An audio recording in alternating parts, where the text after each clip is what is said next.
अस्सलामुअलैकुम, good morning. सुबह से आगे में आपको कहेंगे खुश आमदीद। जुम्मा आपको बहुत बहुत मुबारक हो। जुम्मे का दिन है और इस दिन को मुबारक दिन कहा जाता है। मुबारक दिन के अंदर कोशिश ये करनी चाहिए कि पूरा दिन आप शुक्रगुजार रहें और कोई ना कोई छोटी छोटी नेकियों की तलाश में जो है आगे चलते रहें। मेरा नाम है आयशा यूसुफ और मेरे साथ और मैं हूं Imran Hasan. As usual as she said, उम्मीद है कि आपका दिन अच्छे से स्टार्ट हुआ है। उसकी एक बुनियादी वजह यह है कि हल्के हल्के से बादल आसमान में मौजूद हैं। ताज़ा तरीन खबरें ये आ रही हैं कि बारिश हो सकती है, हल्की बारिश हो सकती है पाकिस्तान के खास तौर पे इस्लामाबाद के अंदर या अपर एरियाज के अंदर, और बलूचिस्तान के कुछ इलाकों में तो बर्फबारी की भी पेशगोई मौजूद है कि बर्फबारी हो सकती है। फाइनली मौसम कुछ बदल सकता है। और उसकी सबसे अच्छी बात यह है कि जो कुछ पोल्यूशन का एलिमेंट है या फिर जो स्मोक का एलिमेंट है उसमें कुछ ना कुछ कमी जरूर वाकई हो सकती है। अब जो सर्दियाँ आती है, मौसम बदलता है नवंबर दिसंबर या उससे पहले भी, या कम से कम कुछ चीजें तो 12 महीने एक स्नैक के तौर पे हमारे साथ चलती हैं। उनमें से एक स्नैक है छल्ली। स्नैक कह सकते हैं ना इसको? हाँ। तो छल्ली एक ऐसी चीज है जो कि हम, अगर आप कराची में सीव्यू पे जाएंगे तो इसे भुट्टा के नाम से भी याद किया जाता है, उसकी एक किस्म है। और फिर अगर आप पाकिस्तान भर में कहीं पे भी चले जाएं तो एक तो सस्ती है, खाने में आसान है। ये सारे फैक्टर्स हमने देखने के बावजूद एक चीज जिसको हमने आयशा महसूस किया, इतना इग्नोर किया जाता है, इसके हेल्थ बेनिफिट्स हम नहीं बताते। अच्छा, हेल्थ बेनिफिट्स वो हम डेफिनेटली बताएंगे। इसके नाम का जो आपने जिक्र किया ना, कहीं पे इसको सिट्टा कहा जाता है, कहीं से भुट्टा कहा जाता है, लेकिन मैंने इसको जाना है हमेशा छल्ली के नाम से। ठीक है, तो हम छल्ली के फायदे जो है ना वो आपको बता देते हैं। ये इस तरह का स्नैक है जो आप कहीं रास्ते में हो, गाड़ी में बैठे हो, आपको नजर आ जाए तो वैसे ही आपका दिल करने लगता है कि आप जो है ना इसको ले लेते हैं। बालाजी, इसके बारे में बता देते हैं, इसकी न्यूट्रिशंस जो हैं वो कौन कौन सी हैं, इसके फ़वाइद कौन कौन से आपकी सेहत के लिए। कुछ लोग इसको उबाल कर खाना भी पसंद करते हैं और भून कर जो खाते हैं ना उसका अलग ही मज़ा होता है। इसके अंदर एंटीऑक्सीडेंट्स होते हैं, बहुत सी बीमारियों से आपको बचाती है। जिन अफराद को डायबिटीज़ या ब्लड प्रेशर का मसला होता है उन्हें मकई का इस्तेमाल ज़रूर करना चाहिए। क्यों करना चाहिए ज़रा बता दें? क्योंकि ओबियसली इसमें जो फोटोकेमिकल्स हैं उसकी वजह से जो खून में एतदाल है ना, जो बैलेंस है, वो डायबिटीज कंट्रोल करता है, शुगर कंट्रोल करती है छल्ली। साथ ही आपको ब्लड प्रेशर नहीं होने देती। ब्लड प्रेशर बढ़ रहा हो, छल्ली खा लें। छल्ली में जो मौजूद फाइबर है वो आपका जो डाइजेस्टिव सिस्टम है, निज़ाम है, खाने को डाइजेस्ट करता है, हजम करता है, उसमें हेल्प करता है। सो एक छल्ली के ये तो चीदा फायदे। हमने कहा अगर आप सिर्फ छल्ली को भूख मिटाने के लिए, और स्टूडेंट्स बड़ा इस्तेमाल करते हैं, स्टूडेंट्स अक्सर पार्किंग में, यूनिवर्सिटी पार्किंग में छल्ली वाला खड़ा होता है तो फौरन चलो छल्ली लेके। आजकल तो खैर छल्ली भी 50 रुपए की होगी, कुछ 70 की भी बेच रहे थे धरने के दिनों में। तो लेकिन लोगों के लिए बड़ा इजी टू छल्ली भी मुनाफा कमा रहे थे। उन्होंने कहा जी रास्ते बंद है, छल्ली महंगी हो गई है। ये मजे की चीज है, तो फायदा बड़ा है इसका। हाई ब्लड प्रेशर का मसला हो ना, या जो लोग कहते हैं कि बस मेरा ब्लड बीपी जो है ना वो बहुत हाई होता जा रहा है, मुझे गुस्सा आ रहा है, उसको आप छल्ली पेश कर दीजिए कि भाई तुम्हारा जो है ना। चले तो अपने रोजाना की बुनियाद पे चूंकि कोशिश करते हैं कि आपको किसी न किसी एक ऐसे फूड एलिमेंट के कुछ ना कुछ फवायद बताएं, तो छल्ली के बहुत से फायदे आप खा सकते हैं और एंजॉय कर सकते हैं, और जाहिर बात है आपके लिए आपके बजट पे भी भारी नहीं होगी। अब हम छल्ली आपको खिलाने के बाद अगली कौन सी छल्ली आप खिला? सियासत की छल्ली खिलाएंगे? सियासत की छल्ली से पहले हमने एंटरटेनमेंट की छल्ली आपको खिलानी है, और वो ये है कि नेटफ्लिक्स ने स्क्विड गेम्स, आपको पता है बहुत ही फेमस सीरीज है, इसके दूसरे सीजन का ट्रेलर जो है वो जारी कर दिया है। और ये कहा गया है कि 26 दिसंबर को ये रिलीज होने जा रही है। ट्रेलर से इंडिया मिलता है कि इस मरतबा शायकीन को पहली सीरीज के मुकाबले में इंतहाई खतरनाक गेम्स देखने को मिलेंगे। भाई स्क्विड गेम्स जिन लोगों ने नहीं देखा है, वहां पे जिंदगी के मुख्तलिफ शोबों में चैलेंजेस का शिकार लोग, उनको एक सर्टन ऑर्गेनाइजेशन एक जगह इकट्ठा करती है, उनसे जानलेवा गेम्स खिलाती है, और कहा जाता है कि जो इसमें सरवाइव करेगा उसे मिलेंगे मिलियंस ऑफ डॉलर्स। पहली जो सीरीज थी इसके मुकाबले में ज्यादा किरदारों को देखा जा सकता है। एक ट्रेलर का ग्लिम्स आपको दिखाते हैं, कुछ आइडिया हो कि क्या थ्रिल आप देखने वाले हैं, जरा देखिए। तो इसके अंदर हम पुराने किरदार भी देखेंगे और बहुत से नए किरदार भी इसके अंदर इंट्रोड्यूस होने जा रहे हैं। इसकी सबसे मजे की चीज जो मुझे लगी थी ना, जब मैंने देखना स्टार्ट किया, इसको जो भी लोग इसको ज्वाइन करते हैं ना, सबसे पहले उनको लगता है कि ये मजाक हो रहा है और वैसे ही उनको बस खेलने का मौका मिलेगा। लेकिन अब जब वाकई में उनके साथ होता है और लोग मरना शुरू, मेरे लिए तो इसमें एक और लर्निंग भी थी इसके अंदर। वो लर्निंग ये थी कि जब मुश्किल वक्त आता है ना, तो कोई आपका दोस्त भी आपका दोस्त नहीं होता, हर कोई अपने सर्वाइवल के लिए लड़ता है। सो आप दोस्त बड़े ध्यान से बनाएं। और दूसरी जानिब हमने कुछ दिन पहले की रिसर्च रिपोर्ट शामिल की। I believe is it a Korean series? ये कोरियन है बेसिकली। तो कोरियन कंटेंट को सबसे ज्यादा दुनिया भर में देखा जाता है। नेटफ्लिक्स ने अपना एक सर्वे जारी किया था। सो आई थिंक जब स्क्विड गेम आता है, स्क्विड गेम जब आएगा तो इसको एक और एज मिलेगा और लोग ज्यादा इसको देखेंगे। लेकिन finally I am very happy, Money Heist के बाद ये एक और ऐसा सीजन है जिसको बहुत लोग वेट कर रहे थे कि इसका सीजन 2 आ रहा है। वी वेरी हैप्पी, कुछ दिन अच्छे गुजर जाएंगे। अगली खबर अमेरिका से है, जहां पर एक बच्चे ने होमवर्क में मदद के लिए इमरजेंसी लाइन पर कॉल कर दी। होमवर्क की जब हम बात करते हैं ना, तो बहुत सारी कहानियां हमें अपने बचपन की भी याद आ जाती है। आपने कभी ये बहाना बनाया कि टीचर मैंने इसलिए नहीं किया कि ना मेरा जो होमवर्क था ना वो बकरी खा गई थी? अच्छा, वैसे ऐसा तो कभी नहीं हुआ। 8वीं तक तो यार मैं बहुत ही अच्छा बच्चा था, उसके बाद फिर होमवर्क की जरूरत ही नहीं पड़ी। नहीं रहे। उसके बाद फिर मार कुटाई वाले बच्चे हो गए हम, तो हम सरकारी विस्कॉन्सिन की शोनो काउंटी शेरिफ के दफ्तर ने एक दिलचस्प और दिल छू लेने वाला वाकया जो है वो रिपोर्ट किया, और उसमें उन्होंने ये बताया कि एक 10 साल बच्चे ने इमरजेंसी लाइन 911 पर कॉल की, लेकिन उसका कोई मसला जो था ना वो कोई इमरजेंसी नहीं थी, कोई हादसा नहीं था, कोई हंगामी सूरत हाल नहीं थी, बल्कि उसको मैथ्स के होमवर्क में प्रॉब्लम आ रही थी। उसके घर में उसका हेल्प करने वाला कोई नहीं था, इसलिए उसने कहा कि 911 पे मैं कॉल करता हूँ और वहाँ से मदद मांग लेता हूँ। उसके बाद ये हुआ जी कि सोशल मीडिया के ऊपर जो अभी तक खबरें आई हैं कि एक डिस्पैचर किम क्राउस ने ये गैर मामूली कॉल वसूल की, जिसमें बच्चे ने बताया कि भाई मेरे साथ ये मसला हो गया है, मेरा जो मैथ्स का होमवर्क है वो मैं हल नहीं कर पा रहा हूँ, एक जो क्वेश्चन है वो बहुत मुश्किल है। उसके घर वाले भी रियाजी में माहिर नहीं है, तो डिस्पैचर क्राउस ने बच्चे को बताया कि भाई ये आपके होमवर्क के लिए नहीं है, ये वाली लाइन जो है इसके लिए आपको सही नंबर पर कॉल करनी चाहिए। लेकिन फिर भी वहाँ पर एक जो उनका ऑफिसर था उसने उस बच्चे की हेल्प की। वैसे इंटरेस्टिंग, पाकिस्तान में सोचे अगर कोई बच्चा 15 पे कॉल करे पुलिस वाले भाई को कि मेरा होमवर्क का मसला है, तो उसको आगे से क्या जवाब मिलेगा। खैर मुश्किल सवाल है, बच्चे की जहानत को आप क्वेश्चन नहीं कर सकते, बच्चे को जो बेहतर लगा बच्चे ने किया, उसने कहा हेल्पलाइन है तो हेल्प तो मिल सकती है ना मुझे। अच्छा, लेकिन वहाँ पे जो ऑफिसर्स मौजूद थे उन्होंने भी उसकी हेल्प की और कहा कि नेक्स्ट टाइम आपको प्रॉब्लम हो ना तो ये मेरा नंबर है, इस पे कॉल कर लेना, 911 पे कॉल नहीं करना। और वैसे आपको बताऊं एक बहुत बड़ा डाटा ये कहता है कि पाकिस्तान में भी जो इमरजेंसी हेल्पलाइंस है ना, इस पे क्रैंक कॉल्स का सिलसिला बहुत बड़ी तादाद में नोटिस किया जाता है कि लोग क्रैंक कॉल्स करते हैं, बोर होते हैं तो वो 15 में ला लेते हैं या ऐसी कॉल्स में ला लेते हैं। तो प्लीज ये अवॉइड किया कीजिए, क्योंकि जो इदारे होते हैं वो परेशान होते हैं, उनका फिर बैकलॉग बढ़ जाता है इससे। मौसम की हमने स्टार्ट में बात की थी, हम रह नहीं सकते मौसम के बारे में आपको आगाह किए बिना। 2 इतनी अच्छी तस्वीरें मैंने अपने फोन में खींची अलग सुबह आते हुए, वो मैं पोस्ट करूंगा, मेरे सोशल पे मिलेंगी, ऑब्वियसली यहाँ पे मैं डिस्प्ले नहीं कर सकता, लेकिन बताने का मकसद ये है कि मौसम का जो पैटर्न है बहुत खूबसूरत हो रहा है और बहुत अच्छा हो रहा है। और वो कैसे अच्छा हो रहा है आयशा? वो ऐसे अच्छा हो रहा है कि शुमाली और मगरबी इलाके जो हैं वहाँ पर सर्द हवाएं चलना शुरू हो चुकी हैं, बालाई इलाकों में बर्फबारी हो रही है, बलूचिस्तान में आज से बारिश का भी इम्कान है, बर्फबारी का भी इम्कान है।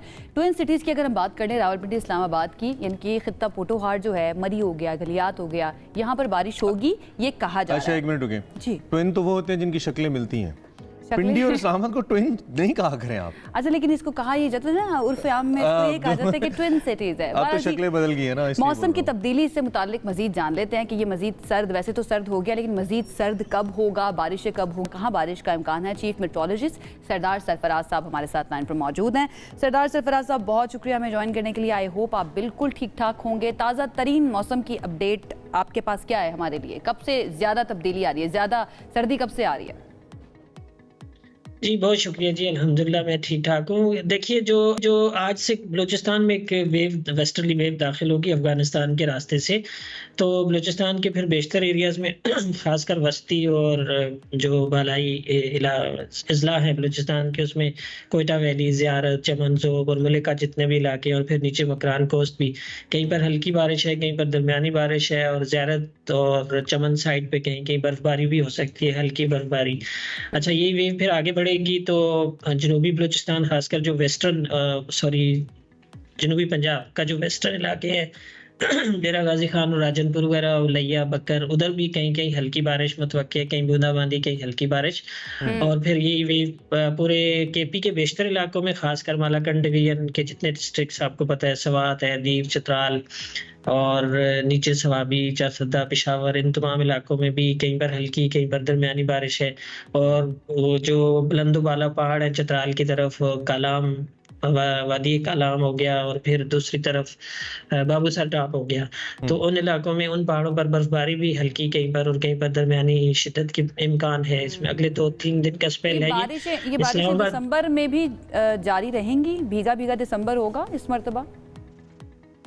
देखिए ओवरऑल तो वैसे कम है बारिशें इस पूरे विंटर सीजन में ना, एवरेज से काफ़ी कम है जो फोरकास्ट है अभी तक के डाटा के मुताबिक, अभी तक की इंफॉर्मेशन के मुताबिक। अब उसमें कोई अचानक एब्रप्ट कोई सडन चेंज आ जाए तो अलग बात है, अदरवाइज मामूल से कम बारिशें। लेकिन 1 या 2 इस तरह की मॉडरेट टाइप वेव्स हो सकती हैं इस तरह से दिसंबर में भी। और ये जो वेव जब गुजरेगी 3 जी 4-5 अपने शहर का भी मैंने कहा बताते चलिए, आपका अपना शहर कराची क्या सूरत हाल है?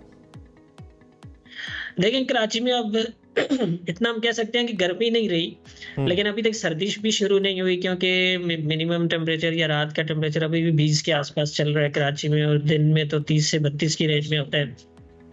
अब आगे चलकर ये 5-6 दिसंबर के बाद फिर ये इम्कान होगा इस बात का कि कुछ ना कुछ सर्दी के लिए आएगी। ये बलूचिस्तान में बारिश और बर्फबारी जैसे देने वाली वेव जो है ना आगे निकल जाएगी। जब पूरे मुल्क पे से गुजरेगी तो फिर सर्दी बढ़ जाएगी 5 या 6 दिसंबर के बाद। अमूमी तौर पे तो जब बारिश नहीं होती सरदार साहब, माना कि वो कोई बहुत हेल्दी सर्दी नहीं होती, लेकिन ड्राई किस्म की ठंड होती है, उसे खुश्क सर्दी कहते हैं, और वो बहुत ज़्यादा होती है, बड़ी हड्डियों में घुसने वाली सर्दी होती है। इस दफ़ा तो बारिश भी नहीं है और वो खुश्क सर्दी भी नहीं है, तो दोनों ही मतलब नहीं है। इसकी क्या वजह?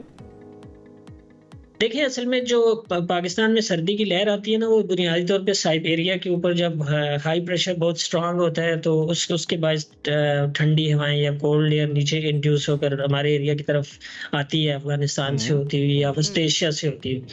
तो ओवरऑल जो है पूरे पाकिस्तान में नवंबर अपनी जो एवरेज टेम्परेचर होते हैं उससे ज़्यादा गर्म गुजर रहा है। यानी कल तक के जो टेम्परेचर थे, वो रात के टेम्परेचर पाकिस्तान पूरे के आप एवरेज करें तो कोई 3 डिग्री या 3.4 3.5 डिग्री कहेंगे, इतने ज्यादा हैं उससे। तो ओवरऑल एक तरह से ना पूरा पाकिस्तान अभी उस तरह की सर्दी के लपेट में नहीं आया। वही जो साइबेरियन हाई है वो इतना इंटेंस नहीं हुआ है, इसकी वजह ये।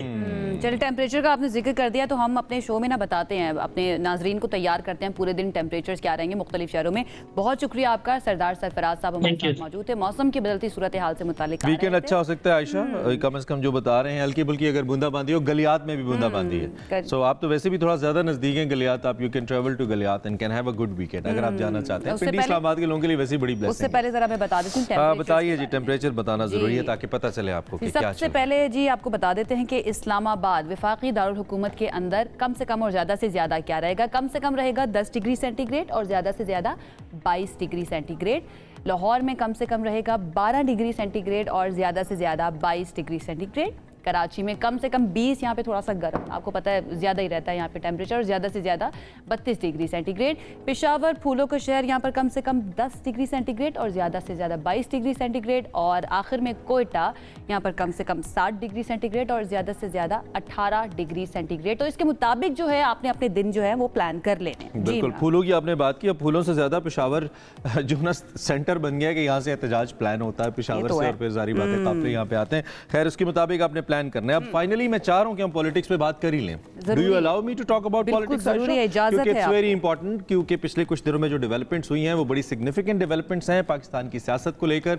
लोग बड़े क्या कहना चाहिए, लोगों के जहन में बहुत सारे मल्टीपल किस्म के सवालात हैं। खास तौर पर अगर हम तहरीक इंसाफ की बात करें, तहरीक इंसाफ का जो धरना या एहतजाज जो था, उसकी नाकामी के बाद जो पार्टी के अंदर शदीद इख्तलाफात की खबरें हैं वो सामने आ रही हैं। अली अमीन गंडापुर चीफ मिनिस्टर और बुशरा बीबी जो कहलियाँ हैं बानी तहरीक इंसाफ की, उनके दरमियान रिपोर्टेडली जो कशीदगी है वो बहुत ज़्यादा है और मुतज़ाद खबरें आ रही हैं कि क्या डी चौक तक जो रैली थी उसको लाने का फैसला बुशरा बीबी का था, अली अमीन क्यों रजिस्ट कर रहे थे, ऊपर से ऑर्डर्स क्या थे, सारी सूरत हाल में बड़ी कंफ्यूजन है। और सबसे इंपॉर्टेंट बात यह है कि बहुत सारी जो मर्कज़ी लीडरशिप है वो रिजाइन करना शुरू हो गई है। बिल्कुल ऐसी अली अमीन गंडापुर साहब का जो बयान है ना, जिस वक्त उनकी तल्ख कलामी हुई, उन्होंने उनको वाज़ेह पैगाम दिया कि हम बानी पीटीआई के सिपाही हैं, किसी और के नहीं हैं। तो इट्स वेरी सिग्निफिकेंट। जरा ये बता रहे हैं कि पीटीआई कोर कमेटी के इजलास में कमेटी मेंबरान की मरकजी क़यादत और आरिफ अलवी साहब जो कि साबिक सदर हैं, उन पर भी काफ़ी तनकीद हुई है। बुशरा बीबी आरिफ अलवी के हक में बोली तो अली अमीन गंडापुर जो हैं वो बरहम हो गए। शौकत यूसुफजई के बुशरा बीबी के हवाले से बयान पर भी बहस छिड़ी।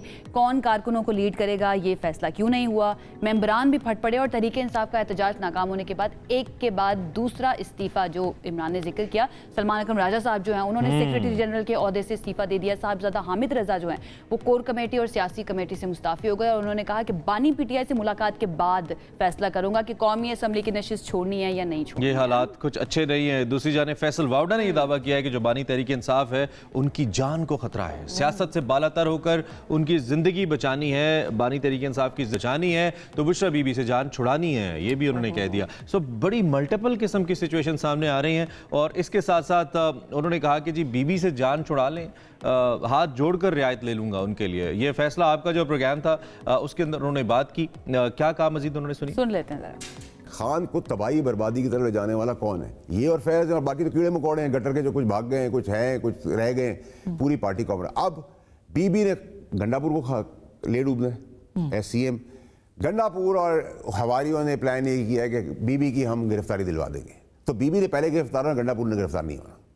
अच्छा, तो ये क्लैरिटी होगी। एफआईआर में दोनों का नाम है लेकिन पहले बीबी की अरेस्ट होगी, ठीक है, और राइटली सो अरेस्ट होगी। कोई बंदे मरे चाहे एक मरा है, 5 मरे या 6 मरे।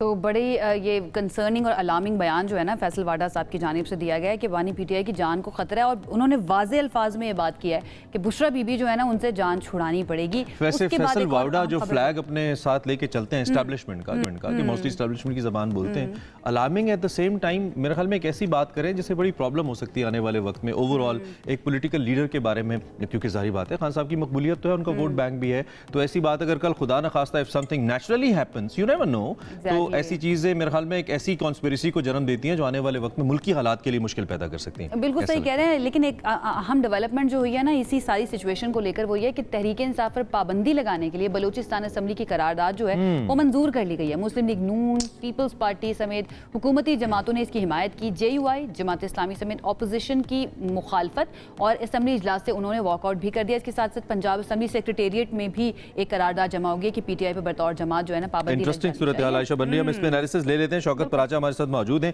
सीनियर साफी और तज्जियाकार, उनसे ज़रा जानते हैं वो अब इस सूरत हाल को कैसे देख रहे हैं। और पराचा साहब ने ये जो जगह अलग बैठ जाते हैं ना धूप के अंदर, मैं देख के वैसे ही मुझे जेलसी शुरू हो जाती है कि कहाँ ये स्टूडियो की चकाचौंध लाइटें और कहाँ इतनी ज़बरदस्त किस्म की नेचुरल धूप। पराचा साहब thank you very much. Vitamin D भी साथ साथ ले रहे हैं, अच्छी बात है, ज़रूरत भी हम साफियों को बहुत ज़्यादा। पराचा साहब ये क्या सूरत हाल बन रही है जी अलग हमें ज़रा बताइए। ये तो तहरीक इंसाफ के अपने इख्तलाफात अपनी जगह, एक दफ़ा फिर ऐसा लगता है कि घेरा तंग हो रहा है और अब तो कोई जान वगैरह की खुदा न खास्ता बातें फैसल वाडा साहब करना शुरू हो गए। योर टेक ऑन दिस, क्या देख रहे हैं आप? देखिए, जब कोई जमात पाकिस्तान के सियासी निज़ाम में अपोजिशन में हो और इस तरह के तनाव या टसल या तसादम की सूरत हाल हो तो फिर पार्टी के अंदर भी ऐसी सूरत हाल पैदा हुआ करती है। एक मेरा सवाल है, आपने कहा कि बुशरा बीबी को लॉन्च किया गया और उसमें पार्टी में रिजेंटमेंट देखने में आई।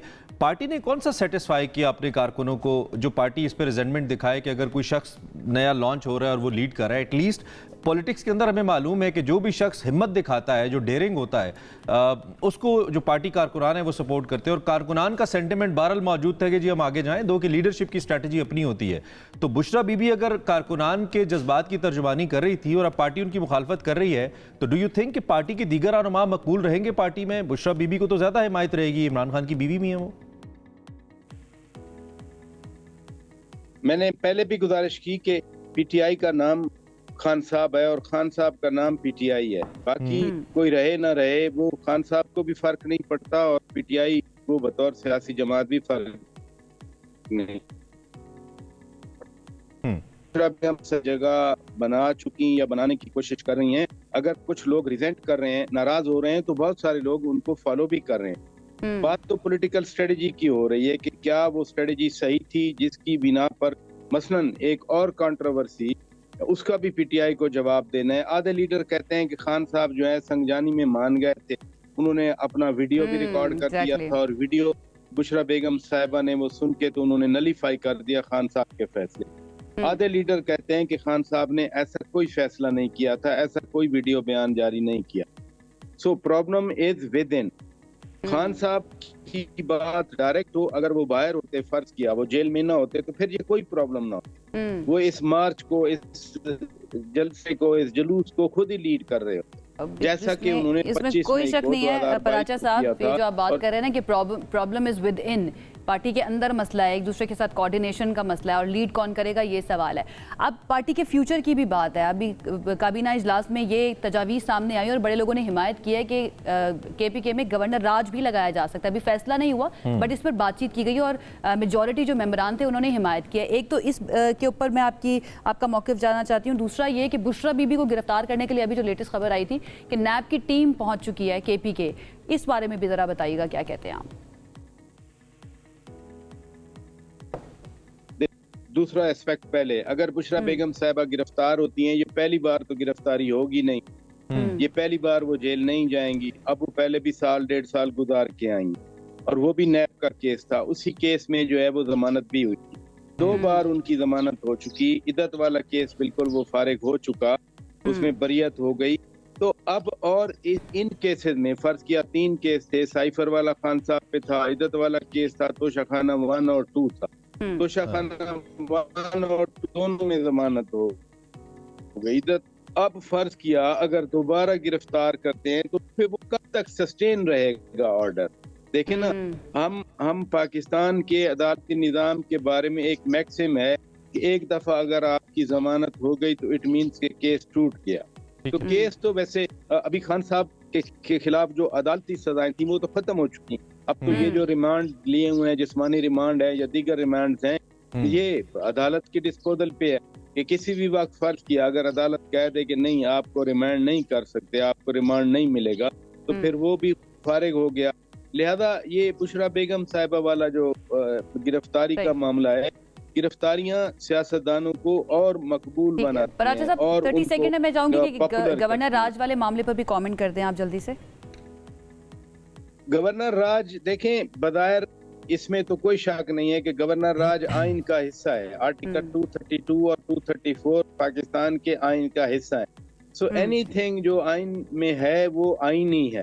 लेकिन जैसे ऑर्डिनेंस के अजरा को एक बैड लेजिस्लेशन कहा जाता है, बुरी कानून साजी कही जाती है, इसी तरह गवर्नर राज का मतलब ये होता है कि आपका जो एक नॉर्मल पार्लियामेंट्री पॉलिटिकल प्रोसीडिंग्स है, that has failed, that has hit a rock, you know, और उसमें फिर बड़े रिस्क होते हैं, इसके और कॉन्सिक्वेंसेस फिर निकलते हैं।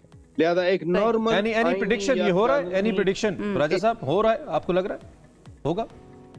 नहीं, मैं नहीं समझता अभी, मैं नहीं समझता, क्योंकि अगर पीटीआई खुद अंदर से टूट फूट का शिकार हो रही है तो फिर जो बज़ाहिर ऑब्जेक्टिव, फिर जरूरत नहीं है इल्जाम अपने सर लेने की कि हमने कोई ऐसा हतमी इकदाम किया। बिल्कुल ठीक है प्राइज साहब, thank you for your time, बहुत शुक्रिया। Have a good. बस शौकत पराचा सीनियर साफी और तजियाकार मौजूद थे, अपनी राय दे रहे थे। क्विक ब्रेक लेते हैं, ब्रेक के बाद वापस आते हैं। Keep watching. जी, ब्रेक के बाद आपको कहेंगे एक मरतबा फिर से खुश आमदीद। पाकिस्तान डट गया है ये चैंपियंस ट्रॉफी का मामला, और पाकिस्तान कहता है कि अगर इंडिया पाकिस्तान नहीं आता है तो हम माइनस इंडिया जो है ना वो करेंगे। हमारे पास ये ऑप्शन भी मौजूद है। पाकिस्तान क्रिकेट बोर्ड ने आईसीसी पर अब कर दिया है वाज़ेह कि वो हरगिज़ हाइब्रिड मॉडल पर नहीं मानेंगे और इवेंट के तमाम मैचेस पाकिस्तान में ही खेले जाएंगे। अगर इंडिया नहीं आता है तो टूर्नामेंट उसके बगैर ही हो जाएगा। सो मिस्टर इंडिया और शाइनिंग इंडिया के बाद पेश खिदमत है माइनस इंडिया, वो इंशाल्लाह हम करेंगे। मोहसिन नकवी कहते हैं, बल्कि साफ उन्होंने कह दिया है, जख्म सह लेंगे। यार ये जुमला वैसे ना इन्वर्टेड कॉमर्स के अंदर मुझे नकवी साहब का थोड़ा अजीब लगा। वो टॉक अबाउट इट, मतलब ये क्या है, उनका जख्म सह लेंगे, बेइज्जती बर्दाश्त नहीं करेंगे। We loved it Mohsin Naqvi साहब, आपका जुमला में अच्छा लगा। खैर, चैंपियंस ट्रॉफी पर आज आईसीसी बोर्ड मीटिंग हो रही है। पाकिस्तान अपना मौक़िफ़ दे चुका है, इवेंट के इनेकाद पर गौर होगा। आईसीसी बेबस नजर आता है, ऐसा लगता है। हाइब्रिड मॉडल समेत दीगर तजावीज़ डिस्कस हो सकती हैं, ताहम जो कमर्शियल इंपॉर्टेंस है उसको मद्देनजर रखते हुए ऐसा लगता है कि शायद माइनस इंडिया का ऑप्शन ज्यादा सुटेबल नहीं है for any of the country and for the tournament and ICC as well. So देखना होगा कि क्या सूरत-ए-हाल सामने आती है, लेकिन द बेस्ट पार्ट इज जख्म सह लेंगे, इज्जत पे कॉम्प्रोमाइज नहीं करेंगे। ये लग गया आपके दिल को, ये पहुंचे इंडिया तक, मैं कहता हूं जख्म सह पहुंचना चाहिए। 12 जी इस पर बात कर लेते हैं। हमारे साथ साबिक टेस्ट क्रिकेटर यासिर हमीद साहब मौजूद हैं। जख्म से आपको यासिर हमीद याद आई? मुझे आईसीसी चैंपियंस ट्रॉफी से याद आ गया, सो दैट क्योंकि उनका बड़ा ज़रूरी है बात करना इसके ऊपर। जी यासिर, सबसे पहले तो पाकिस्तान का डट जाना, उसके बाद आईसीसी का बेबस हो जाना, और उसके बाद जो ये जुमला पसंद आ गया है मोहसिन नकवी साहब का इमरान को कि जख्म सह लेंगे, बेइज्जती बर्दाश्त नहीं करेंगे, right approach from Pakistan? Absolutely right. और मैं समझता हूँ कि बहुत ही अच्छा स्टांस है, इसी पे रहे, फर्म रहे। देखिए आज नहीं तो कब, फिर मेरा मतलब है कब हम डटेंगे, कब खड़े होंगे, और यही टाइम है कि हम फर्म हो अपने डिसीजंस पे और बैक करें अपने चेयरमैन पीसीबी की स्टेटमेंट को। बहुत ही अच्छी बात की उन्होंने, और जिस तरह इमरान ने उसको बयान किया वो और भी अच्छा लगा। जिस तरह अल्फाज का ये जोड़ तोड़ के साथ और जिस लय में ये बताता है तो वो और भी अच्छा लगा। तो मैं समझता हूँ कि देखें, पाकिस्तान के पास यही मौका है कि अपनी जो बात है वो मनवाएं। अभी हमने आईसीसी के कोर्ट में बॉल फेंक दी है, ब्रॉडकास्टर्स को बहुत बड़ा हैवी नुकसान अगर पाकिस्तान इंडिया। मैं यासिर यही पूछने लगा था, आप भी जो कि क्रिकेटर हैं, आप खेलें इंडिया के खिलाफ, ये मतलब एक तो हाइप हम शायकीन के लिए होती है ना, व्यूअर्स के लिए होती है, यार Pakistan India mother of all matches. Players इसको कैसे देखते हैं? प्लेयर्स पे क्या इंपैक्ट होता है जब आप लोग खेलने जा रहे होते हो इंडिया के खिलाफ? इसका जरा थोड़ा सा वो माइंडसेट बताइए, थोड़ा एटमॉस्फेयर बताइए जहन को लेकर। देखिए, प्लेयर्स का यही होता है कि पाकिस्तान इंडिया की ऑब्वियसली एक बहुत बड़ी हाइप होती है और हम पे भी प्रेशर होता है, प्लेयर्स पे भी प्रेशर होता है। लेकिन जब ग्राउंड में प्लेयर्स जाते हैं तो जब परफॉर्म करने का मौका मिलता है तो हमें तो मौका मिल जाता है कि हम अपने प्रेशर को रिलीज करें परफॉर्म करके, और जब अच्छा करेंगे तो ऑब्वियसली हम अपने नेशन के प्रेशर को भी रिलीज करेंगे। क्योंकि पाकिस्तान इंडिया का एक जो टाकरा है वो टेंशन क्रिएट की होती है उन्होंने बोथ एंड्स पे। तो मेरे ख्याल से प्लेयर्स के पास ही अपॉर्चुनिटी होती है, बहुत प्लेयर्स के कोर्ट पे होती है कि वो अपने प्रेशर को भी रिलीज करें और अवाम जो उनसे एक्सपेक्टेशन लगाए हुए हैं उनको भी खुशी दें।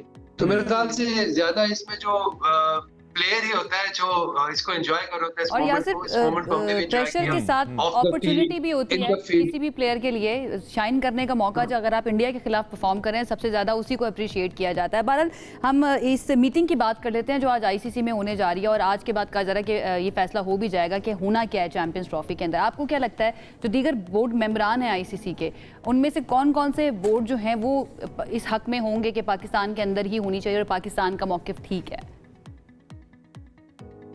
देखिए, इस बारे में तो मैं कुछ नहीं कह सकता टू बी ऑनेस्ट, क्योंकि अब ये बाकी बोर्ड्स की क्या नियत है, कौन कौन सा बोर्ड खड़ा होता है आपके साथ, क्योंकि फिर ये एक ऐसा टाइम आ गया कि ये इम्तिहान का वक्त है और बाकी बोर्ड्स के भी इम्तिहान का वक्त है। पाकिस्तान ने सब बोर्ड्स के साथ आई गेस अच्छा ही किया है, अपने पास में जो रिकॉर्ड है उसमें अच्छा किया। सारी टीम्स आई हैं, ऑस्ट्रेलिया इधर आई है, अगर उसका देखा जाए बोर्ड्स के पॉइंट ऑफ व्यू से देखा जाए तो इंग्लैंड ने यहाँ पे टूर किया, अभी ऑस्ट्रेलिया 2 दफा आई है, इंग्लैंड आई है, श्रीलंका आई है, बांग्लादेश आई है, ये 4 में साउथ अफ्रीका यहाँ पे टूर करके गई है। लेकिन अब देखना ये होगा कि इंडिया क्या करता है, लाइक अगर इंडिया इसी बात पे अगर खड़ा हुआ है और अभी जो सिचुएशन नजर आ रही है, अगर फैक्ट और वो कोई कंपेनिंग नहीं कर रहे, डिप्लोमेसी नहीं कर रहे, जो क्रिकेट डिप्लोमेसी है, अगर उन्होंने कोई और पॉलिटिकली बैकडोर से कुछ किया तो फिर कुछ नहीं कह सकते, लेकिन देखिए बाय ऑल मींस मैं ये सब जी, व्हाट डू यू थिंक, अगर इंडिया नहीं आता है और इस चैंपियंस ट्रॉफी का हिस्सा नहीं बनता है तो क्या आपको लगता है कि पाकिस्तान क्रिकेट को कोई नुकसान होगा? ठीक है, शायकीन मायूस होंगे, पैसों के अलावा चले बता दें, क्रिकेट में पाकिस्तान का नुकसान होगा? देखिए, पैसों के लिहाज से मैं ये समझता हूँ ऑब्वियसली नुकसान होगा, बट अगर वो नहीं आते इंडियंस तो फिर आईसीसी को कोई एक्स्ट्रा बजट जो है वो एलोकेट करना चाहिए इसकी कंपनसेशन में। तो मेरे ख्याल से इससे तो बिल्कुल पीछे नहीं हटना चाहिए ना पाकिस्तान को। ये बहुत अच्छा सजेशन आपने दिया। एटलीस्ट पैसों का नुकसान तो ना हो, क्योंकि गलती आईसीसी की है ना, आईसीसी इंपॉर्टेंट स्टेक होल्डर है। ये आपने बहुत अच्छी बात की है कि अगर इंडिया नहीं आता तो आईसीसी पाकिस्तान क्रिकेट बोर्ड को कंपनसेट करे इसके लिए। ये बहुत ही अच्छा आइडिया आपका, इसके ऊपर हम बात करते रहेंगे। अच्छा, इसके साथ ये भी है कि अगर एक हाइब्रिड मॉडल की चूंकि तजवीज़ तो ज़ेरे गौर है ना, और अगर अगले 5 या 10 साल के लिए एक मुआहदा सामने आ जाता है यासिर कि ठीक है जी, आप इंडिया नहीं जाता, पाकिस्तान भी ना आए, और अगले 5 साल या 10 साल के लिए जो भी इवेंट्स हो रहे हैं इसमें तमाम मैचेस हाइब्रिड मॉडल पे खेले जाएंगे, दुबई में खेलेंगे लेट्स सपोज दोनों टीम्स, तो क्या पाकिस्तान को उस पे एग्री कर लेना चाहिए कि ठीक है जी, आप लिख के दे दें कि आप कोई भी मैच जो है ना वो एक दूसरे के वेन्यू पे नहीं होगा, हाइब्रिड होगा? इस पे आप क्या कहेंगे?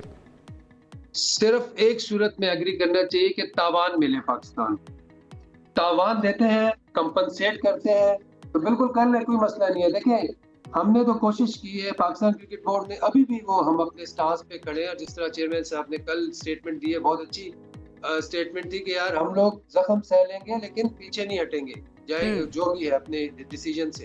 तो मेरे ख्याल से इस चीज पे बिल्कुल कॉम्प्रोमाइज नहीं करना चाहिए पाकिस्तान को कि जो पैसों का है ना वो अब डबल क्लेम करें, क्योंकि हमारा क्लेम बनता है। उसकी वजह यह कि एक बहुत बड़ा इवेंट पाकिस्तान में होने जा रहा है और उसको इंडिया जो है उसको नहीं होने दे रहा है या सबोटेज कर रहा है। तो आई गेस कि यही एक मौका है कि इनसे जितना ले सकते हैं लें आप।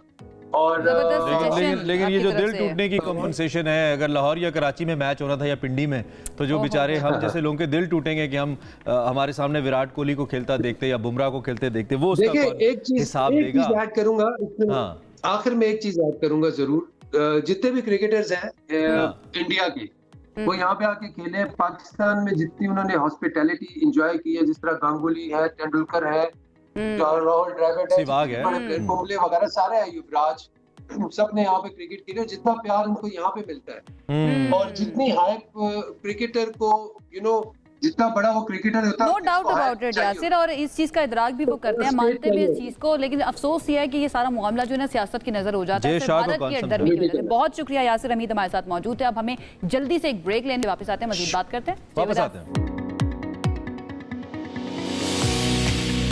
जी, वेलकम बैक वंस अगेन। हमने सोचा कि प्रोग्राम के इस हिस्से में कुछ इंटरेस्टिंग स्टोरीज जो है ना वो आपके साथ कर देते हैं शेयर, और वो इंटरेस्टिंग स्टोरी सबसे छोटा ताश का पत्ता, आपको पता है कुछ रोज पहले एक शख्स ने बनाया था, और ताश का पत्ता। अच्छा, ओके। ताश का पत्ता बनाया था। बरतानवी आर्टिस्ट है, इसका नाम है रॉब हैलिफैक्स। इसने रिकॉर्ड कायम किया था।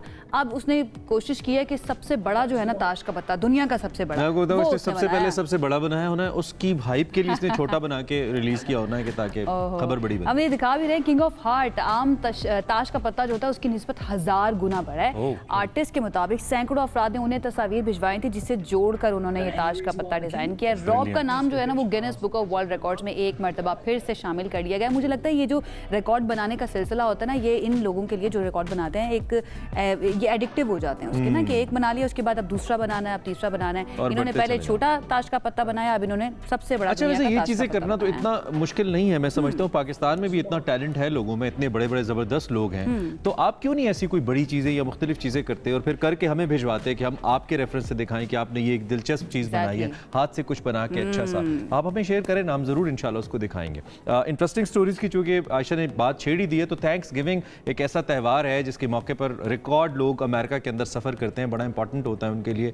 इस दफा जो अमेरिकन हुकाम है उनको उम्मीद है, बल्कि ये हुआ भी है क्योंकि रिसेंटली इट हैपेंड, जो जमीनी और फिजाई और बहरी रास्ता है इससे तकरीबन 8 करोड़ के लगभग लोगों ने सफर किया है अब तक। ओह माय गॉड, इस त्यौहार को सफर के एतबार से अमेरिका के मसरूफ तरीन दिनों में शुमार किया जाता है, क्योंकि लोगों की कोशिश ये होती है, तरजीह ये होती है कि वो अपने प्यारों के साथ वक्त गुजारें।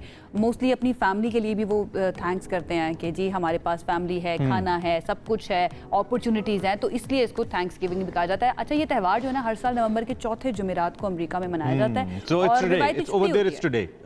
Today, yeah. यहाँ पे जुम्मा है ना, वहाँ पे जुमेरात की रात चल रही है। हाँ, जुमेरात जुम्मे की रात। अब जी ये दिन जो है रिवायती तौर पर फसलों की अच्छी पैदावार और नेमतों का शुक्र अदा करने के लिए मखसूस है। थैंक्स गिविंग की जड़ें जो हैं वो 1621 से मिलती हैं। और आज के दौर में जो ये जो दिन है ना, खानदानी मेलजोल हो, इसके अलावा शानदार खाने हो, खास तौर पर जो तुर्की के खाने हैं उनके हवाले से ये एक अलामत के तौर पे मनाया जाता है। तो इवेंट होना चाहिए, ऐसा है। हमने कहा आपको खबर दे, बड़ी खबर है दुनिया भर के अंदर। अब आप एक क्विक ब्रेक लीजिए, वापस जब हम आते हैं, आज हमने एक बड़ा इंटरेस्टिंग सेगमेंट आपके लिए प्लान किया। आपको याद है कंटेनर के सामने एक दूल्हा दुल्हन ने शूट किया था, बड़ा वायरल हो गया था।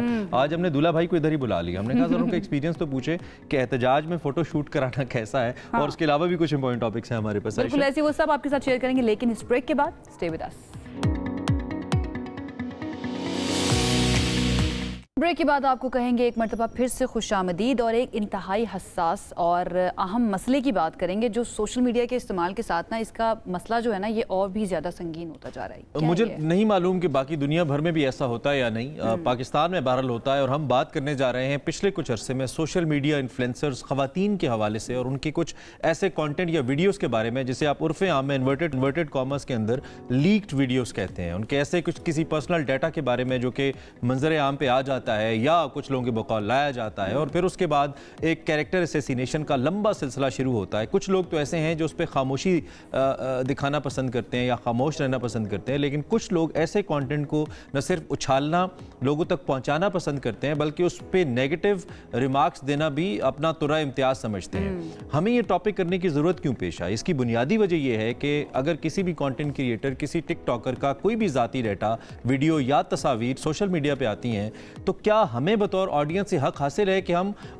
उससे दुगनी तिगनी किरदार कुशी उसकी स्टार्ट करें, और जिस तरह की चीज़ें या जिस तरह के ख्यालात हमारे जहन में आते हैं न सिर्फ उनका इख्तरा करें, बल्कि लोगों को माइल करें कि हमारे पास ज़्यादा डेटा है, आओ हम तुम्हें देते हैं। हम इखलाक की कितनी क्या कहना चाहिए गंदगी के अंदर या गहराइयों के तक हम पहुँच गए हैं। इस पर बात करना बहुत ज़रूरी है, और इसको कैसे रोका जाए, इस पर बात करने के लिए हमने ये टॉपिक आपके लिए प्लान किया। बिल्कुल, इसके ऊपर हम बात करते हैं। आज हमारे साथ मौजूद है मारूफ अदाकारा और मॉडल हैं नादिया हुसैन साहिबा, जो इंडस्ट्री में अपनी बेखौफ राय की वजह से जानी जाती है। उनसे आगाज़ कर लेते हैं, और हमें लगता है कि वो ज़्यादा बेहतर तरीके से समझ भी सकती हैं और समझा भी सकती हैं, रहनुमाई भी कर सकती हैं, और इसके असरात क्या क्या होते हैं इसके बारे में भी ज़रा बात कर लेते हैं। Nadia, thank you so much हमें ज्वाइन करने के लिए। इस इम्पॉर्टेंट इशू के ऊपर आपकी राय मैं जानना चाहूँगी। बतौर सेलिब्रिटी आपको क्या लगता है ये रुझान जो है लीक्ड वीडियो का स्पेशली, ये कितना ख़तरनाक हो सकता है, कितना संगीन हो सकता है, लोगों के लिए इतना आसान क्यों हो गया है किसी को भी लाफिंग स्टॉक बनाना या फिर किसी की भी कैरेक्टर असैसिनेशन करना?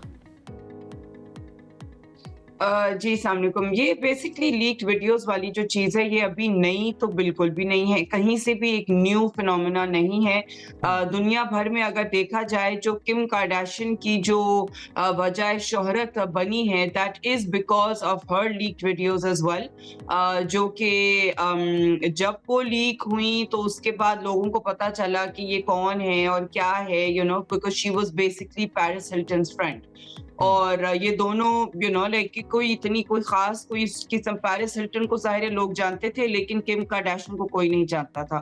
तो वही उनकी वजह शोहरत बनी, और अब आप देख लें कि she is running $1 billion empire, and वो पूरा खानदान है वो कितना पॉपुलर हो गया, including Kylie Jenner and you know of course all of that. So of course I am not saying कि ये जो चीज़ है, इस किस्म की जो चीज़ है, वो यही रूट बनता है टू बिकम पॉपुलर, और लेकिन ये एक 100% एक सच्चाई है कि any kind of publicity is publicity, अब वो चाहे नेगेटिव हो या पॉजिटिव हो, यू नो, लोगों को वायरल होने के लिए नाम अपना मैसेज तक जो है या लोगों तक जो है वो उनका नाम पहुंच जाए, सिर्फ वही जो है वो एक बहुत बड़ी बात होती है। अच्छा नादिया, ये तो बात हम करें उन लोगों के हवाले से ना जिनको हम विक्टिम भी कह सकते हैं, या आप जैसे कह रहे हैं कि हो सकता है कुछ लोग भी पब्लिसिटी स्टंट भी करते हो ये करने के लिए। ये तो बात हो गई उन लोगों की।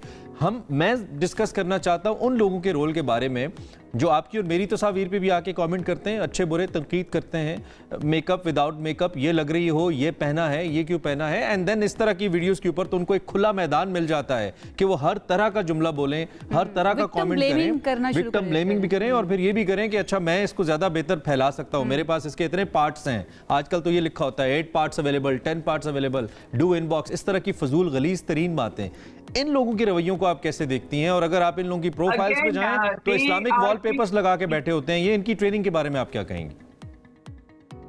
ये लोग भी जो है वो पिगी बैक राइडिंग कर रहे होते हैं, जहाँ पे इन लोगों को खुद को जो है वो इस किस्म की इम्पोर्टेंस चाहिए होती है, भले उनके पास हो या ना हो, इट डजंट मैटर, लेकिन जब वो इस किस्म की वो बात करते हैं तो उनकी अपनी इम्पोर्टेंस वो लोग दिखा रहे होते हैं।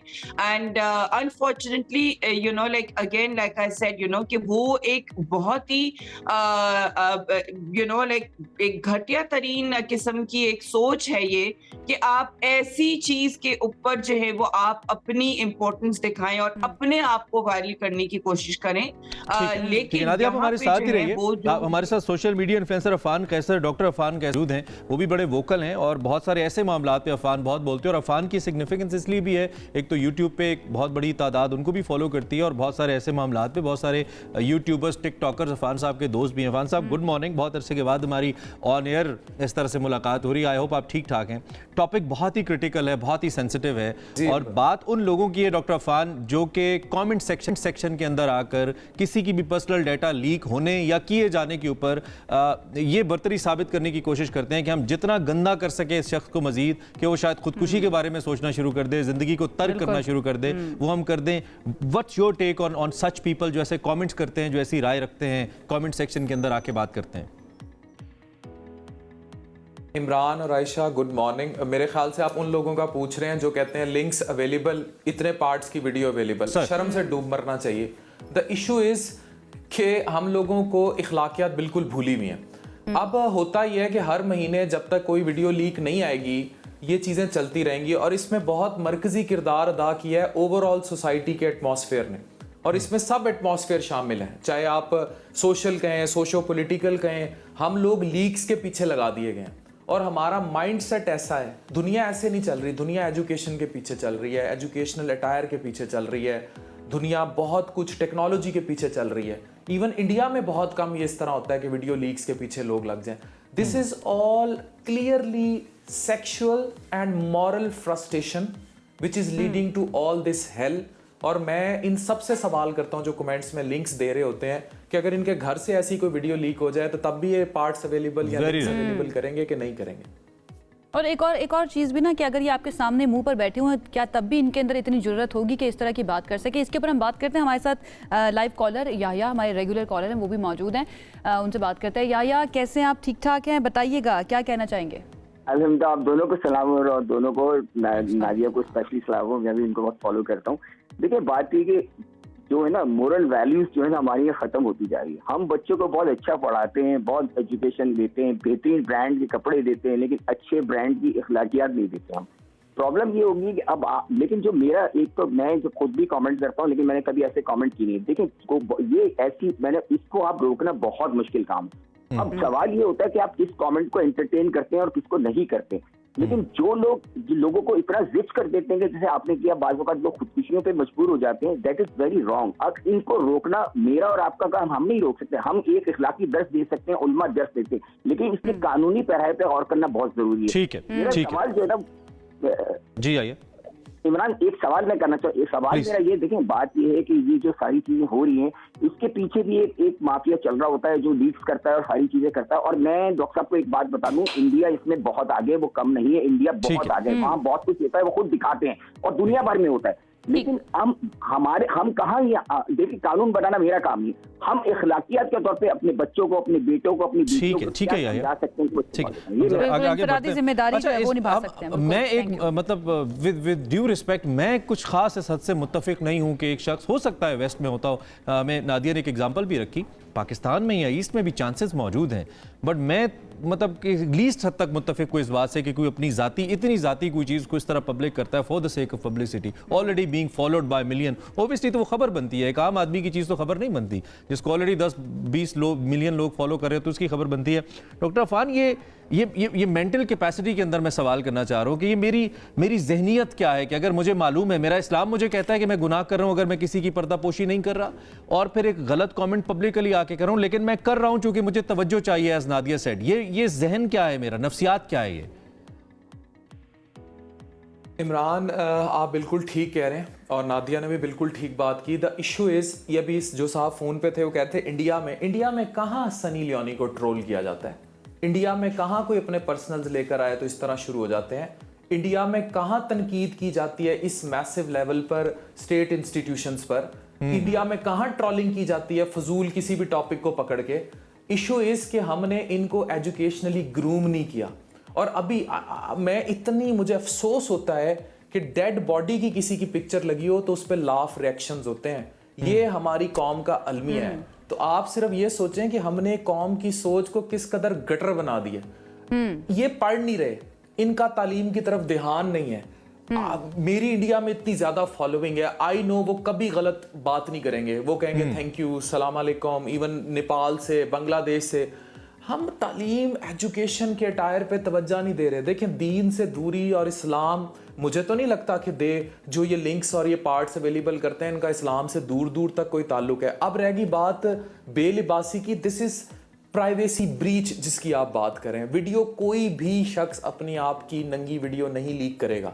मुझे कोई अभी कहे कि मैं अपनी कमीज उतार दूं और बगैर कमीज के पिक्चर अपनी पोस्ट कर दूं, मैं पागल हूं। It's very hard. ठीक है अच्छा, क्योंकि नादिया भी हमारे साथ फॉर पब्लिसिटी। ठीक है, नादिया बीइंग अ सेलिब्रिटी, उनसे जरा जान लेते हैं कि क्या ये जो पब्लिक फिगर्स होते हैं, कुछ लोग उनका ये कहना है कि कुछ लोग होते हैं जानबूझ के पब्लिसिटी स्टंट के लिए करते हैं, कुछ लोग वाकई में एक्चुअल विक्टिम्स भी होते हैं। नादिया, पब्लिक फिगर्स जो हैं जिनके साथ ये होता है या जो ये करते हैं, आपको लगता है कि वो खुद कुछ गलती कर रहे हैं, उनका सोशल मीडिया को हैंडल करने का तरीका या उनके इर्द गिर्द जो लोग हैं जिनके साथ वो उनकी हैंडलिंग है, उनके साथ जो उनका ताल्लुक है, उसके अंदर कोई गलती है जिसकी वजह से उनके साथ ये होता है?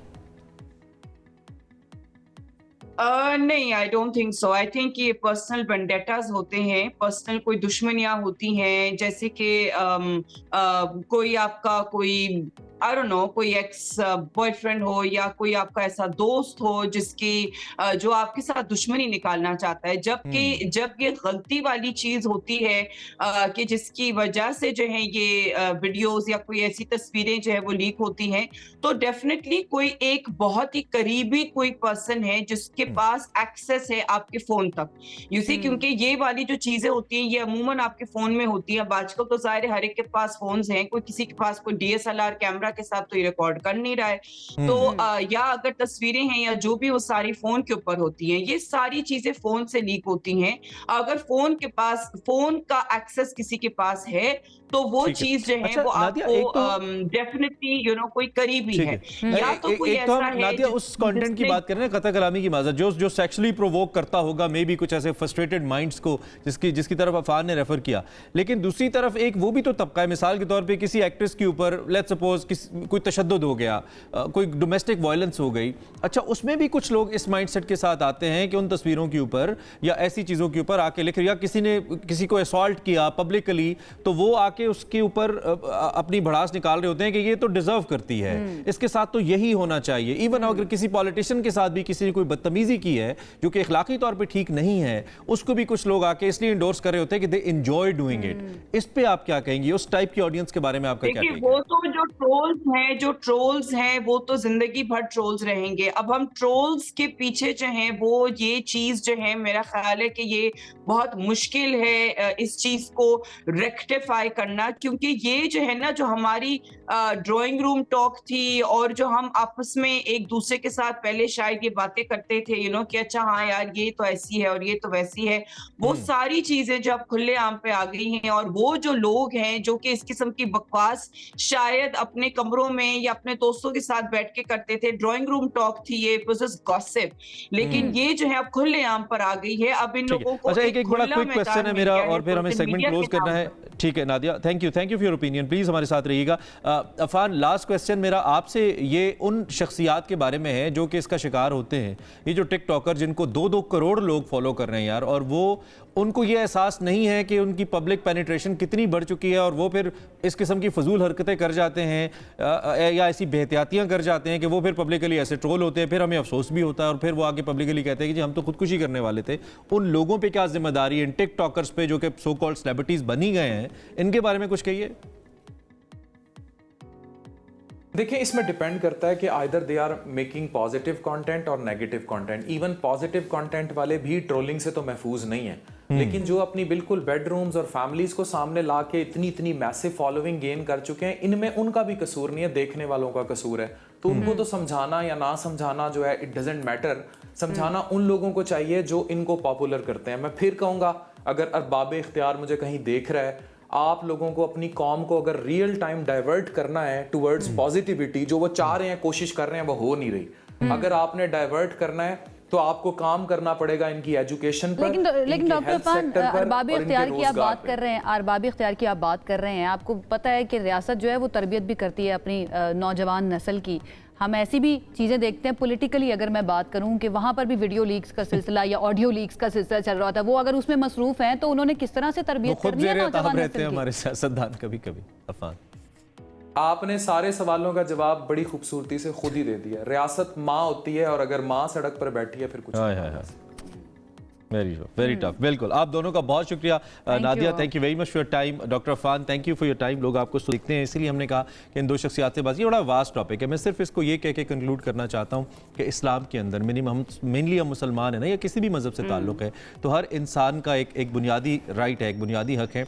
उसकी गलती भी हो सकती है, उसका कोई ऐसा डाटा सामने आना, या फिर किसी की कोई साजिश भी हो सकती है। दोनों सूरतों में हम कौन होते हैं उसको जज करने वाले? जवाब देना, हाँ, इसका मामला, उस गलती का मामला भी हो सकता है, उस बेचारे से वो गलती ऐसी हुई हो कि उसको सुधारना चाहता हो, और मैं और आप उसको कह के इस नहज तक ले जाए कि वो मरने के बारे में सोचने लग पड़े। क्या आप किसी ऐसी राय से किसी के कत्ल का बायस तो नहीं बन रहे? इस पर सोचिए और दूसरों की प्राइवेसी रखिए, ताकि कल खुदा न खास्ता हमारे साथ भी ऐसा कुछ हो तो हमारी भी प्राइवेसी रहे। बिल्कुल ऐसे है। इस पॉइंट पर एक ब्रेक ले लेते हैं, ब्रेक से वापस आएंगे, कुछ मजीद बात करेंगे, साथ रहिए। जी, सुबह से आगे में आपको कहेंगे एक मरतबा फिर से खुशामदीद। हम पॉलिटिक्स पर बात कर चुके हैं, लेकिन हमने सोचा कि एक मरतबा फिर से बात की जाए, और उस जमात की नुमाइंदगी जो है उसका मौक़िफ़ लेना बहुत ज़्यादा ज़रूरी है, जो कि बेसिकली सारी सिचुएशन में सबसे बड़ी स्टेक होल्डर है। पाकिस्तान तहरीक इंसाफ की मैं बात कर रही हूँ। खबरें ये आ रही थी जिसके बारे में हमने आपको पहले भी बताया था कि PTI कोर कमेटी जो है उसमें शदीद इख्तलाफात हैं, कुछ इस्तीफ़े भी सामने आए हैं। अली अमीन गंडापुर और बुशरा बीबी जो हैं उनके दरमियान तलखी की खबरें जो हैं वो भी सामने आई थी। इस पर बात कर रहे हैं, शुएब शाहीन साहब ने हमें ज्वाइन ज्वाइन किया, पाकिस्तान तहरीक इंसाफ के रहनुमा, उनसे जानते हैं क्या कहेंगे इस सिचुएशन के बारे में। शुएब साहब, सबसे पहले ये जो खबरें आ रही हैं कि 2 इस्तीफे आ गए हैं, सलमान अकरम राजा साहब, हामिद रजा साहब के बारे में कहा जा रहा है उन्होंने भी इंतजामी ओहदों से इस्तीफा दे दिया है। सबसे पहले इस बारे में आपका टेक, आपका मौक़िफ़ जानना चाहूँगी। देखिए, उनसे अभी हमारी बात नहीं हुई है। ज़ाहिर है उन्होंने कोई ना कोई रीज़न इसी हवाले से ही होगी कि they could not continue. Hamid Raza साहब भी ज़ाहिर है वो तो एक सुन्नी इत्तेहाद कौंसिल के चेयरमैन है और हमारे वो इत्तेहादी हैं, वो खान साहब के साथ मिल के वो जो भी फैसला करेंगे, तो मेरा नहीं ख्याल कि कोई इस हवाले से कोई इशू होगा। सलमान अकरम राजा साहब ज़ाहिर रिसेंटली अपॉइंट हुए हैं, उनको जो बातें चल रही हैं, मेरा ख्याल है कि जो कल उन्होंने एक फैसला किया है तो वो भी subject to approval of Khan साहब होगा। तो ये कोई ऐसी वजूहात अभी जब तक हम बात ना कर लें तो इंटरनल पार्टी के अंदर कुछ इश्यूज, छोटी छोटी चीज़ें हुआ करती हैं कि अगर कोई, मैं फ़र्ज़ करो कोई ऐसी जिम्मेदारी पूरी तरह नहीं निभा रहा हूँ या मेरे ऊपर इंटरनल या एक्सटर्नल कोई ऐसा इशू है जिसको मैं समझता हूँ कि अभी मैं जिम्मेदारियां प्रॉपरली नहीं निभा सकता, तो इस्तीफा रूटीन का मैटर हुआ करता है। बहरहाल ये हम उनसे बात करके आपको बता देंगे। लेकिन ये रूटीन का मैटर बड़ा डैमेज कर रहा है ओवरऑल पार्टी के इमेज को। वी हैव हर्ड कि इंटरनली बहुत सारे मसाइल हैं। कोर कमेटी इजलास के बारे में भी पता चला, वहाँ पे चूँकि आप हैं तो आपकी मौजूदगी से फ़ायदा उठाते हुए कि बुशरा बीबी साहिबा जो कि ज़ौजा हैं खान साहब की और अली अमीन के दरमियान कुछ तलखी भी हुई है, तो इंटरनली कुछ ऐसा है जो हमें पता चल सके, शेयर हो हमारे साथ? नहीं जी, ऐसी कोई बात नहीं। पहली बात तो यह है कि बुशरा बीबी ना पॉलिटिकल कमेटी के मेंबर है ना कोर कमेटी के मेंबर है, लिहाजा उनके दरमियान तलखी की कोई वजह नहीं है। अलबत्ता परसों की पॉलिटिकल कमेटी की मीटिंग में उन्होंने सिर्फ थोड़ी देर के लिए आके अपनी खैरियत बताई थी और उन्होंने बताया था अब वो खैरियत से हैं और किन हालात से वो वहाँ पहुंची हैं। वो थोड़ा सा उन्होंने वो तफसील बताई थी, मुख्तसर सा बताया था। तो मैं समझता हूँ कि ऐसी कोई तलखी नहीं है और कोई देखें, अगर कोई बातचीत करते हैं या कोई इख्तलाफ राय होता है तो किसी अच्छे मकसद पे पहुंचने के लिए होता है। तो क्योंकि जब कभी बहस होती है या मीटिंग होती है या कोई डिस्कशन होती है तो प्रोज एंड कॉन्स दोनों डिस्कस हुआ करते हैं, तो लिहाजा ये कहना कि इख्तलाफ पाए जाते हैं। शुएब साहब, ये जो गवर्नर राज की बातें की जा रही हैं कि केपीके में अब गवर्नर राज लगा दिया जाए, ऐसी भी खबरें आ रही हैं कि पीटीआई ने खुद जवाब फराहम कर दिया और काबीना के अंदर इस पर बात हुई है, लेकिन जमात इस्लामी और एएनपी जो हैं वो इसकी मुखालफत कर रहे हैं, इस पर आप क्या कहेंगे? मैंने उनका मौक़िफ़ मेरे सामने से नहीं गुजरा, इसलिए मैं कोई राय नहीं कायम कर सकता, लेकिन गवर्नर राज के हम खालिफ हैं। गवर्नर राज किसी सूरत नहीं होना चाहिए। 18th अमेंडमेंट के बाद गवर्नर राज लग ही नहीं सकता है, ये सूबों का हक है। और एक बात वाज़ेह कर दूं, वाहिद इलेक्टेड, ट्रू इलेक्टेड रिप्रेजेंटेटिव है अली अमीन गंडापुर इस वक्त, और ट्रू इलेक्टेड पार्लियामेंट है केपीके की। बाकी तो सारे कठपुतली हैं, बाकी तो मुसल्लत किए गए हैं, बाकी तो जाली फॉर्म 47 की पैदावार है, बाकी तो सारे हारे। अच्छा, क्विकली ये जो अंदरूनी इख्तलाफात के हवाले से बात हो रही है, इस पे ज़रा हमें वंस अगेन हम चाहते हैं, चूँकि लोग और आपके अपने फॉलोअर्स भी हैं जो पार्टी के, वो भी जानना चाहते हैं ये खबरें किस हद तक दुरुस्त है। बज़ाहिर ऐसा लगता है कि इससे पार्टी कमज़ोर हो रही है जो सिचुएशन बन रही है। देखें, पहली बात तो यह है कि अंदरूनी इख्तलाफात है नहीं। पूरी पाकिस्तानी कौम आज इमरान खान के पीछे खड़ी है या पीटीआई के साथ खड़ी है। इमरान खान वाहिद लीडर है जो पाकिस्तान का हकीकी नुमाइंदा है, बाकी हम सब पार्टी के वर्कर्स हैं, हमें सिर्फ जिम्मेदारियां दी जाती हैं कि हमने ये काम करना है। ठीक है शुएब साहब, थैंक यू वेरी मच, आप हमारे साथ मौजूद रहे, आपकी पार्टी का मौक़िफ़ पहुंचा। Welcome back once again. एक वक्त था इस्लामाबाद को शहर खामोशा भी कहा जाता था, सिटी ऑफ ग्रीन भी कहा जाता था। I call it city of romance as well because I see romance in everything that exist in Islamabad. लेकिन अब ये हो गया शहर container. That's news, you know क्या कहना, नया नाम जो आपने दिया है, ये हमने क्या दिया, तहरीक इंसाफ ने दिया ये नया नाम, और फिर हमारी इंटीरियर मिनिस्ट्री ने और एडमिनिस्ट्रेशन ने दिया। अब क्या होता है कि हर कुछ अरसे बाद, वैसे मैं आपको बताऊं पिछले 4 साल आपको मालूम है I was in Lahore, I was working there. वापस आने के बाद इस्लामाबाद की जो सिचुएशन मैंने अब देखी है ना, हर दूसरे 10वें दिन कंटेनर्स लगना, ये पहले नहीं होता था। खैर अब हमने इसमें ओबियसली सियासत पे तो हम बात कर चुके हैं, अब लोग बेचारे क्या करें जिन्होंने अपनी शादियां प्लान की होती हैं और अचानक से एहतजाज आ जाता है, कंटेनर्स लग जाते हैं, तो उन्होंने कोई ना कोई एक अपॉर्चुनिटी तो निकालनी है।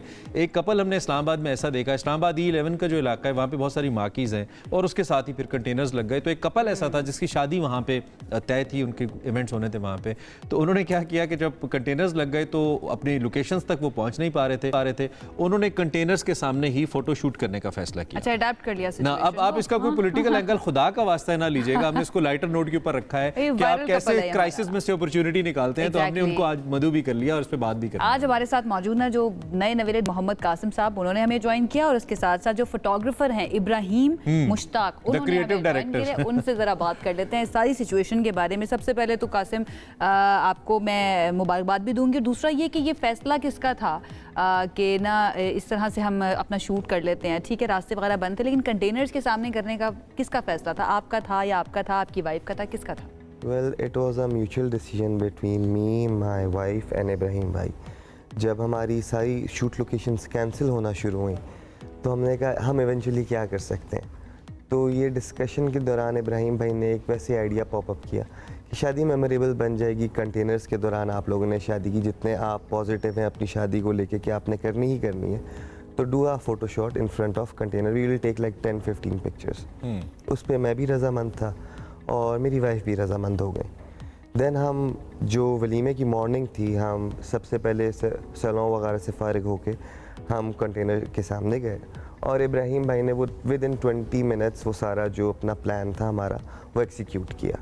And then we went for the walima.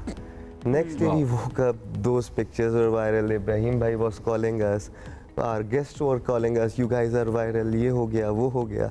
तो हमें तो खुद कुछ समझ नहीं आया कि इतनी जल्दी ये कैसे हुआ, कैसे प्लान हुआ और ये वायरल जबरदस्त हो गया। लेकिन कोई प्रॉब्लम तो फेस नहीं करनी पड़ी इन कंटेनर्स के सामने शूट कराते हुए? नहीं, there was no challenge at all. जिस टाइम फ्रेम में हमने शूट किया था उस टाइम पे वहाँ पे कोई सिक्योरिटी फोर्सेस या कोई नहीं थे, बट अगर होते भी तो आई एम श्योर एक कपल शूट था। इब्राहिम, इसमें ये भी होता है कि बाज़ औक़ात एस्थेटिक डेप्थ जो होती है ना बड़ी इंपॉर्टेंट होती है। एक टंग ट्विस्टर है वैसे, हम इसको प्रैक्टिस भी कर रहे थे पहले। तो वो जो एस्थेटिक डेप्थ है वो अल्टीमेटली एक फोटोग्राफर लाने की कोशिश करता है पिक्चर के अंदर। तो इफ आई आस्क कि कंटेनर तो एक फ्लैट चीज़ है ना, फ्लैट ऑब्जेक्ट है, वो डेप्थ कैसे फिर लाए आप या आप लाने की कोशिश की आपने, उस बारे में बताइए। वो बेसिकली हमने प्री प्लान किया हुआ था कि हमने ये फ्रेम्स लेने, और सिंस एवरी डे एक इनोवेशन की तरफ हम जा रहे होते हैं, बट टाइम्स कोई कपल लेट हो जाता है, we have to manage lightings and all.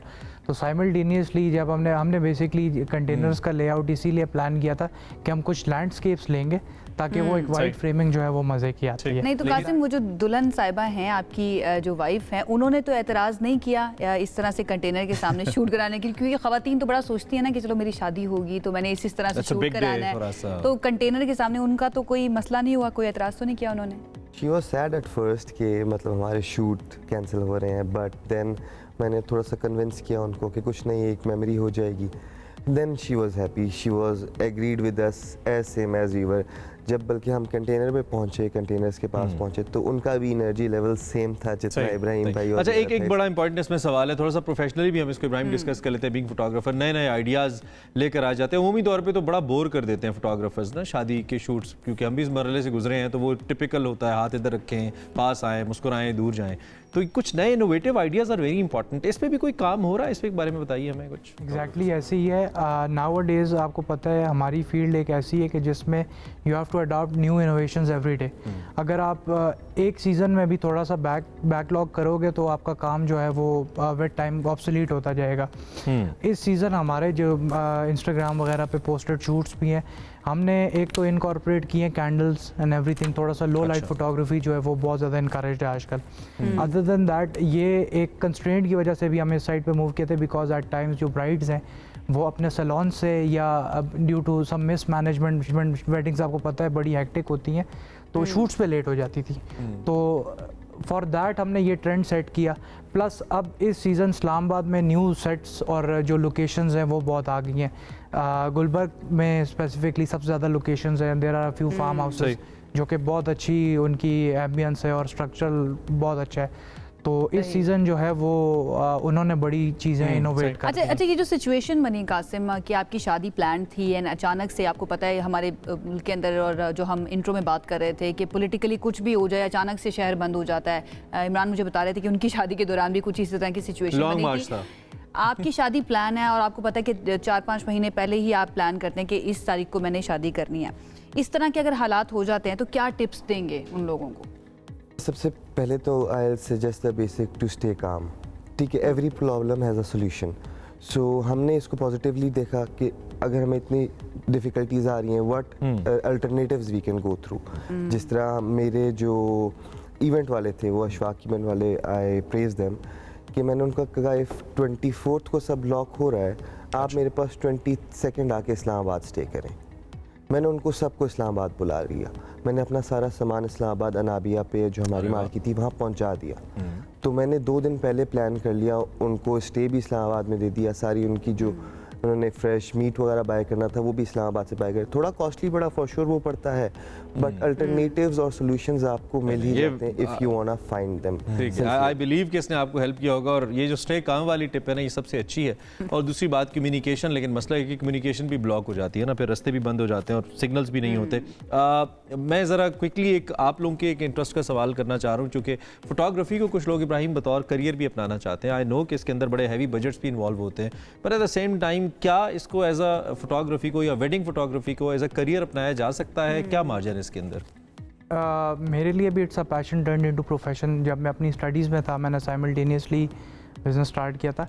देखें, इसमें सबसे पहली चीज़ इज़ इनोवेशन और आपकी मेंटालिटी कि आप चीज़ों की एग्जीक्यूशन किस तरह से करना चाहते हैं। And the most important thing is saving the data, उसकी प्राइवेसी प्लस उसके बैकअप जो है, दैट इज़ रियली इंपॉर्टेंट।